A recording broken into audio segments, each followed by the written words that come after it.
Thank you, Dr. Belkin. It's such a privilege to be here tonight. I'm really happy to speak to all of you about lifestyle medicine. That's me.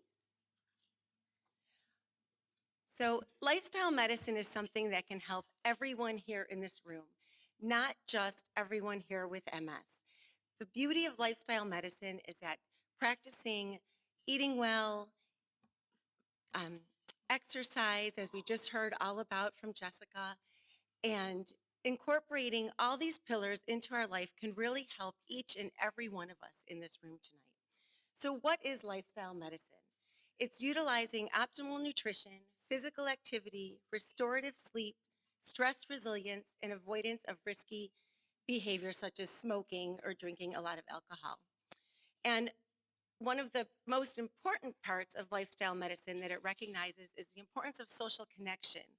And here with the yoga moves, the one thing I've seen tonight, and it's been resonating with Jessica's groups and with Yoga MS, having a community really makes people happy.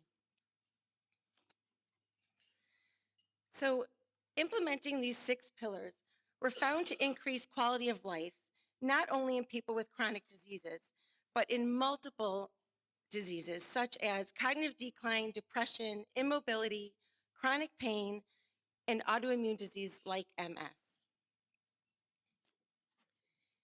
Each pillar has a positive impact, but these foundations are also intertwined.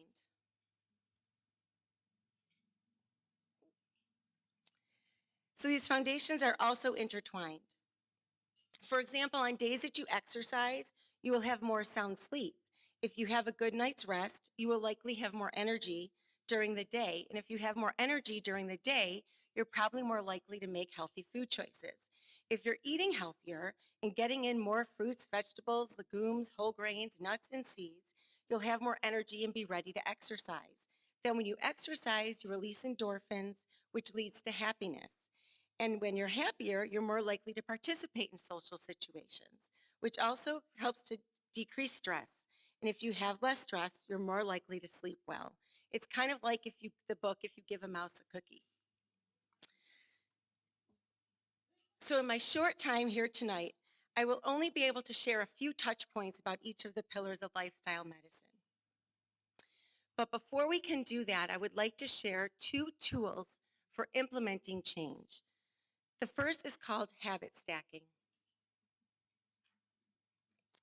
So habit stacking is also known as habit bundling. So it's a technique for building new healthy habits by attaching them to things that you're already doing, such as when you brush your teeth in the morning. Maybe that's a time to stretch to help reduce spasticity, or right before you get out of bed or get into bed in the evening. Maybe you could do 10 squats while you're waiting for your coffee to brew. We use this habit stacking tool to establish new habits. The hopeful outcome is to build more frequent good habits and eventually reduce bad habits. If you are a smoker, instead of smoking, take a minute and breathe. Or maybe instead of having a cigarette, do 10 squats and see where that leads your mind, and the likelihood of smoking may decrease. So I invite you to identify a current behavior that you do each day where you can add a new wanted behavior on top of it. The next way to create behavior change is by creating SMART goals. SMART stands for specific, measurable, achievable, realistic or relevant, and time-bound.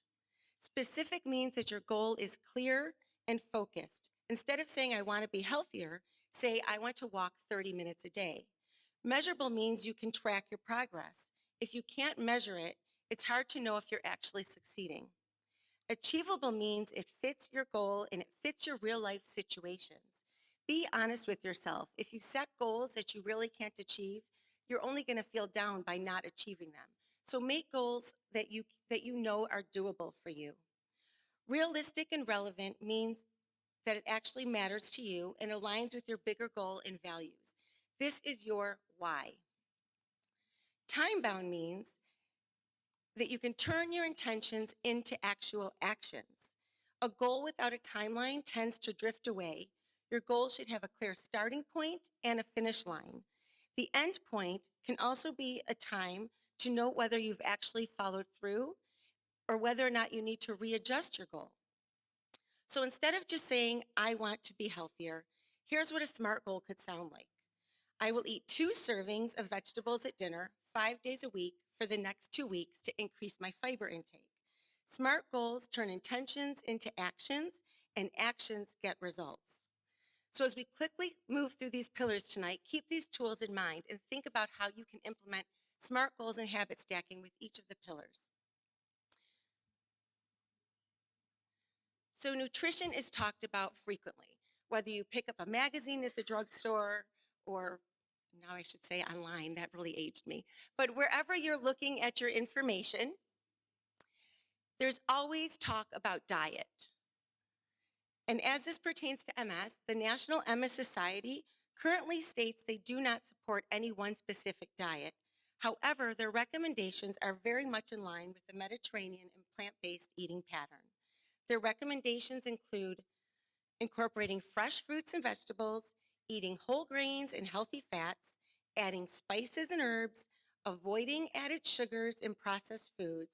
Eating these foods are associated with better management of symptoms and improved overall health. Plant foods contain compounds called phytonutrients. Phytonutrients are the compounds that give our fruits and vegetables their color. They're only found in foods that grow from the ground. This is why I like to say to eat the rainbow. The phytonutrients are the powerhouses that are in our food, and the more color on your plate, the more you're covering your bases. So I was actually really happy to see our beautiful salad this evening. It's very colorful, and it also has quinoa, which is it's a great grain that's high in protein. So when you're looking at your meal, what does it look like? Does it contain a rainbow? Plant foods also contain fiber. Animal foods do not contain phytonutrients or fiber. And animal foods also contain saturated fats. So fiber helps improve our gut. And with improved gut health, we can have a positive effect on our immune system and on our brain. You can also get plenty of protein. When I first became vegan, and since, most people ask, so where do you get your protein? Protein is found in so many foods that have grown from the ground. Pumpkin, chia seeds, quinoa, beans, tofu, tempeh, peas, sweet potatoes, lentils, spinach, they all contain protein. And when we eat a wide variety of these vegetables and whole grains and seeds and nuts, we are getting more than enough protein. So food is information for your body. Dr. Belkin mentioned earlier that a new trend is called food as medicine. And that is because food is truly information. So no matter, let me switch the slide.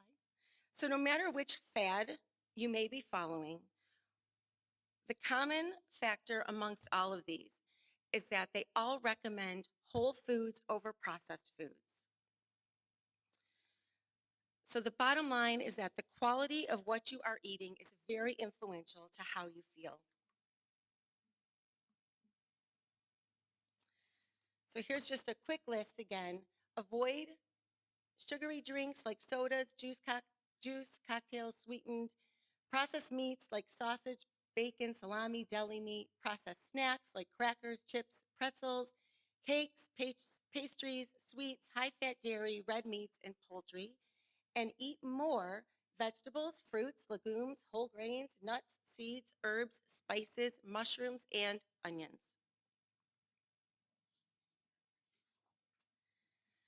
Changing our eating habits have a positive effect on our sleep habits. So let's move on to sleep. It's common to experience disruptive sleep or be diagnosed with a sleep disorder when living with MS. So today I want to focus on tips that you can use to help you fall asleep, stay asleep, and most importantly, get restorative sleep. We know that lack of sleep and poor sleep can lead to an increase of relapse, faster disability progression, reduced overall quality of life, higher rates of depression and anxiety, increased fatigue severity, impaired memory, and concentration. The reason that sleep is considered restorative is because while we are asleep, our brain has a special job. It clears out its waste by a process called the glial system is the process that clears it out. So we're not going to go too deep into this, but I just want you to know that rest is not just about resting our body. It's also about cleaning out our neurological system and our brains. Studies show that when getting quality sleep, we can improve our energy and concentration, be more present to make healthy decisions throughout the day, decrease our stress, have a positive effect on our immune system, which can decrease relapse, improve our mood, Getting quality sleep also decreases the risk of other diseases such as type 2 diabetes, high blood pressure, heart disease, and Alzheimer's. So we've all been there, awake at 2 a.m. staring at the ceiling. Maybe we fell asleep super fast, but we're awake. And now what do we do, and what can we do to get back to sleep? First, take time to analyze your current sleep habits. Start by looking at your room that you sleep in. Is it dark enough? What's the temperature of the room you're sleeping in? Is it cool enough? What are the sleep disruptors in your room? Do you have a TV? Do you have your phone next to your bed? Is the sound calming and constant, or can you hear noise from the outside or another room? An ideal sleep space is cool, dark, without any disruptors or screens. Next, take a look at yourself and create a routine. Are you tired or overtired when you get into bed? Is your mind calm or overactive? What have you been doing for the hour or two prior to getting into bed? When was the last time you had something to eat? Have you been looking at a screen? What do you do when you wake up in the morning? How you awake in the morning affects how you fall asleep in the evening.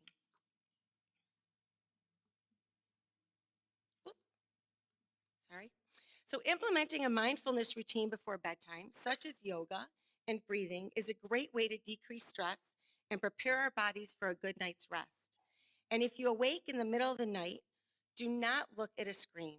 This is a physiological reaction that will actually keep you awake, even with a brief look at a light. So instead, use your breath to relax and drift back asleep. The goal is to get 7 to 9 hours of rest per night. Go to bed at the same time as many days of the week as possible. When you awake in the morning, go into natural light within the first 30 to 60 minutes. If you must watch TV or look at a blue light device before getting into bed, consider getting amber or blue light glasses. They're really inexpensive and available on Amazon. Consider practicing yoga or mindfulness before bed.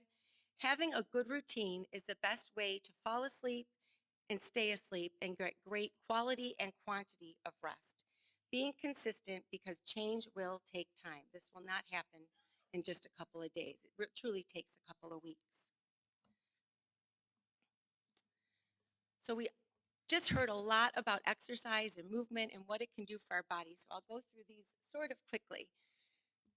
So most importantly is just to move more. Move frequently throughout the day. Daily movement patterns are a top indicator of longevity for adults. Longevity is the practice of maintaining physical mobility, strength, and functional independence throughout your lifespan. So how do we add movement into our daily lives? Does it need to be intense cardiovascular exercise to be valuable? No, but that exercise also plays an important role in our health. The more we move and practice functional mobility, the more we will have the ability to continue to practice it. In other words, just move more. The National MS Society has a great website on how to get started with exercise and stresses the importance of exercise for all people with MS. And no matter your stage of progression, there are ways to safely exercise independently or with assistance. And participating in exercise will improve activities of daily living. The American Heart Association, the American College of Lifestyle Medicine, and many other evidence-based medical organizations all now have a recommendation for exercise, which has truly changed over the years.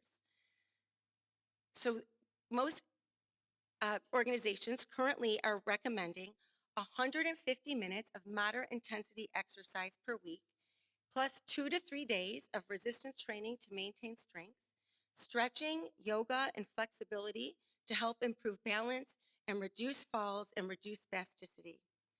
In addition to planned exercises, the way we move throughout the day can continue to improve our health. So this is a really good way to stack habits by having frequent movements throughout the day. So maybe it's on when you arrive to work in the morning, or it's when you brush your teeth, or maybe it's before you have your afternoon snack. There are lots of, if you look at your day, you will find plenty of routines that already exist where you can quickly do an exercise along with that time frame. Exercise also releases endorphins, which are the feel-good hormones released by our central nervous system, which make us happy. So exercise helps reduce pain, fight depression, and decreases anxiety.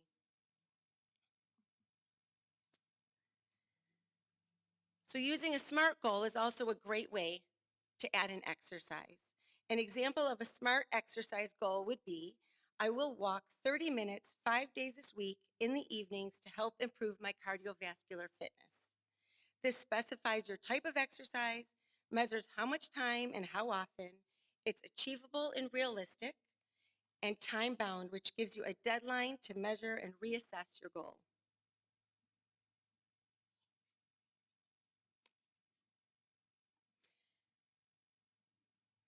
Participation in regular exercise decreases stress.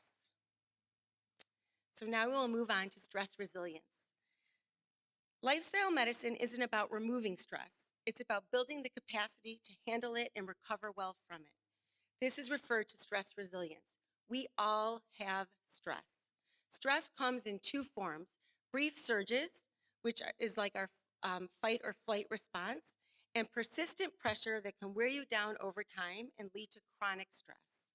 So participating in stress reduction techniques are associated with decreased MS relapse, improved sleep, decreased blood pressure, and decreased heart disease. How do we handle situations so the acute stress does not lead to chronic stress? The resilience is built through daily habits that regulate your nervous system over time. Mindfulness, movement, exercise, yoga, and even the food we eat can influence our stress response. Our gut health influences our brain health and helps us to regulate our stress response. Taking time throughout the day to practice mindful breathing, starting a consistent mindfulness practice, and exercise all reduce stress and improve our ability to handle it. Another technique to handling stress and improve our mood is the act of journaling. There's a class at Yale. It was called The Science of Happiness. It's now called The Science of Well-Being. It's available free online. And one of their focuses is gratitude journaling. And it truly just takes a couple minutes a day at the end of your day to write down what you were thankful for the day or good things that happened. And finding the good in your day can really help relieve stress. Breath work is also a great way to decrease stress and anxiety. Many of you participating in Yoga MS know breath work. Tonight I was just going to teach a quick little box breath where you can inhale. 5 seconds might be long for you, but you can make a square with your imagination with any time frame going around. So when you practice this at home, think about closing your eyes, think about tracing the square with your breath. So as you go up the side, you would inhale, across the top, you hold your breath, exhaling, going down the side, and holding your exhale for the same length of time. If you're really in a stressful moment and you really need to relax, you can also make your exhale longer than your inhale.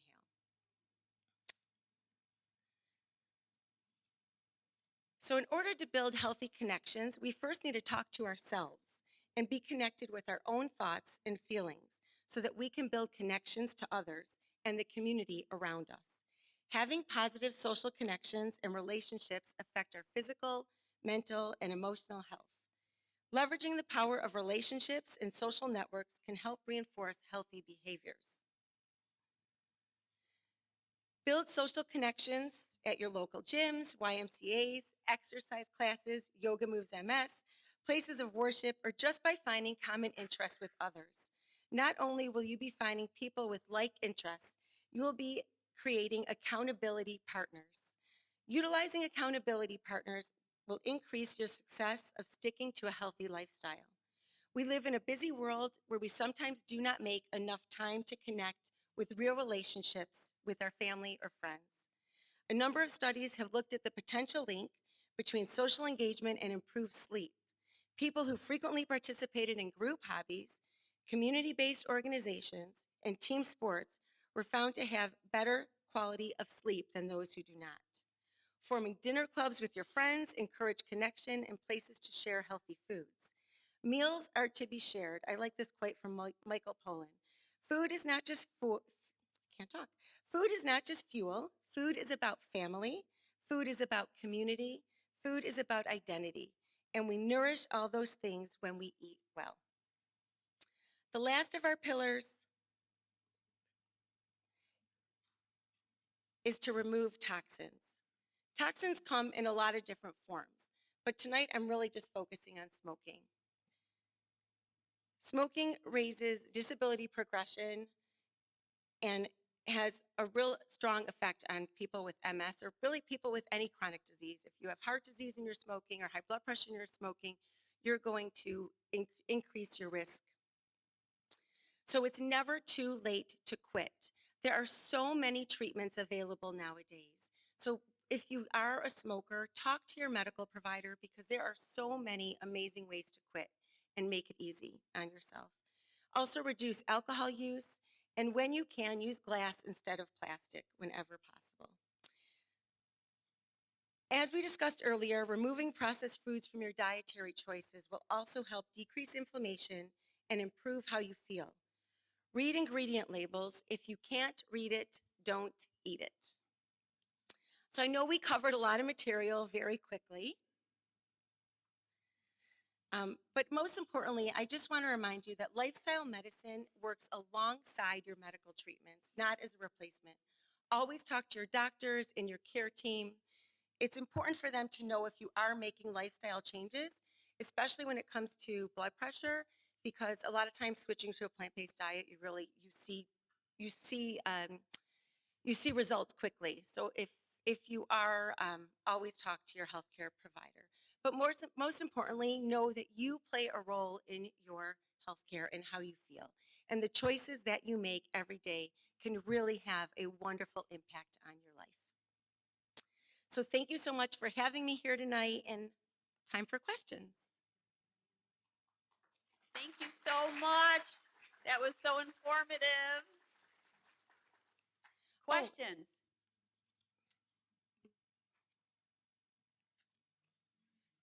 No questions. This is all really easy stuff.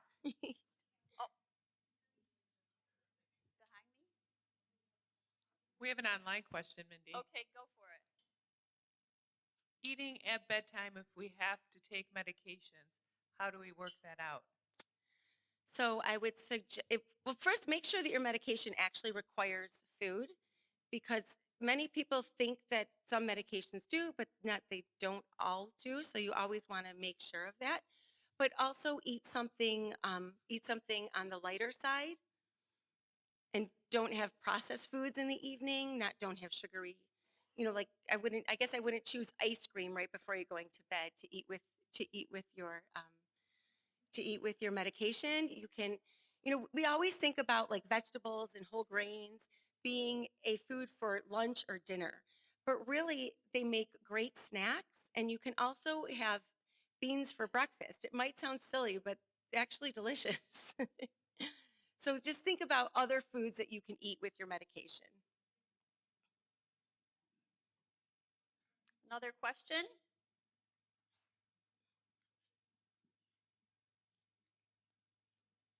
Any other questions? We have one over here, Mindy. Okay. Yeah, this one's really specific, though. I noticed it said no poultry somewhere in your slides. What about an antibiotic-free, and what's the other one, like hormone-free type At chicken? least, yeah, partly knowing where your food comes from is very valuable. information. So, you are going to have less, toxins that way with, not having the chicken, probably a lot of it has to do with where they're raised. And our meat had become so industrialized over the years that it's really important to know where it's coming from.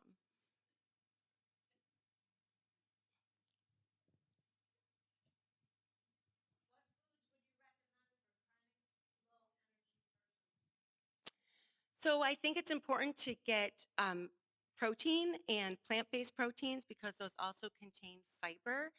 So when you have low energy, you don't want to eat something sugary that's just going to spike up your blood sugar because then you're going to have that quick decline. So you want to have foods that contain fiber and protein to sort of have that level effect, and it'll help give you energy longer. Thank you. Any other questions? Oh, one over here. Come in, Yvonne.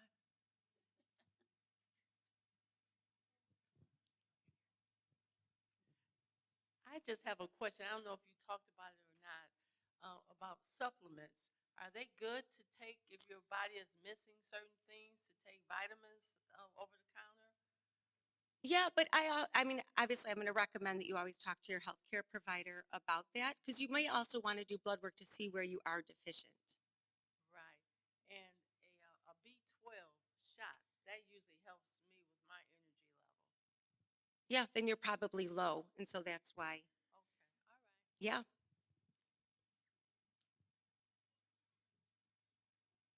All right. Thank Anyone you so else? much. And just so you, oh, thank you.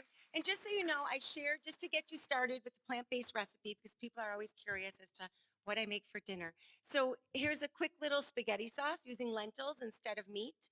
So it's on your table if you'd like it. That sounds yummy. And that will also be in the virtual exhibit hall. So please Thank you so much. You can contact Suzanne Fellows by the sheet in front of you, but also you will find it online.